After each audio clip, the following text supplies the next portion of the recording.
राष्ट्र के परम वैभव के लिए आवश्यक वो सभी कार्य होंगे, कोई कार्य अछूता नहीं रहेगा।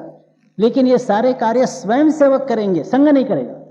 संघ स्वयं सेवकों का निर्माण करेगा। स्वयं सेवकों ने इन सब बातों का निर्माण करना है।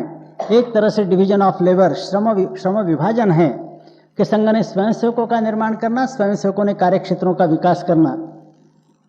यह एक ऑल आउट स्कीम कुल मिलाकर योजना पहले से बताई गई, और इसमें आधारभूत कार्य कुछ होगा तो वह स्वयं सेवकों का निर्माण और उनका संगठन, और यह आधारभूत कार्य संघ ने स्वयं हाथ में लिया है और इस दृष्टि से कार्य पद्धति का विकास किया।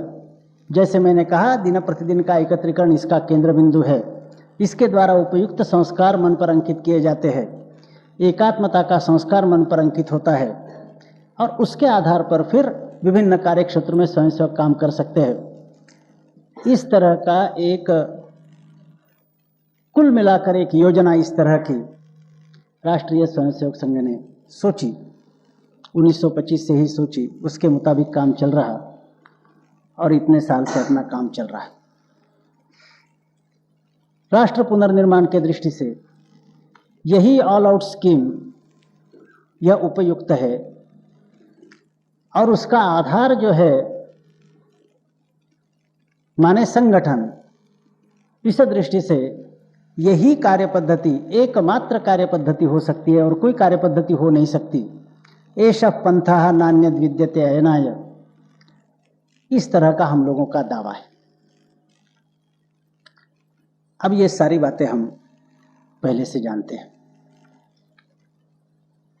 और इन बातों पर हमारी श्रद्धा भी है, किंतु श्रद्धा होते हुए भी हम भी बाहर के वायुमंडल के संपर्क में आते हैं, 10 लोगों की बातें सुनते हैं, फिर लगता है कि हमने सुना था बौद्धिक वर्ग में वो था तो ठीक ही, लेकिन ये बाहर जो बातें चलती है इसका उसका कैसे मेल बिठाया जाए। यह भी कभी कभी वायुमंडल का असर स्वयंसेवक के मन पर भी होता है और इस दृष्टि से एक बार जो विश्वास दृढ़ हो गया वह थोड़ा हिल जाता है।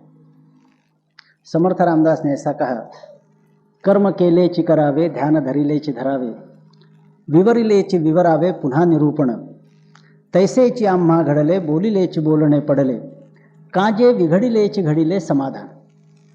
उन्होंने कहा कि हमने पहले बोला था, वही फिर से बोलना पड़ रहा। क्यों? तो पहले बोला था उस समय विश्वास दृढ़ हो गया था, लेकिन बीच में जो कालावधि गया है इसमें विश्वास कुछ हिल गया है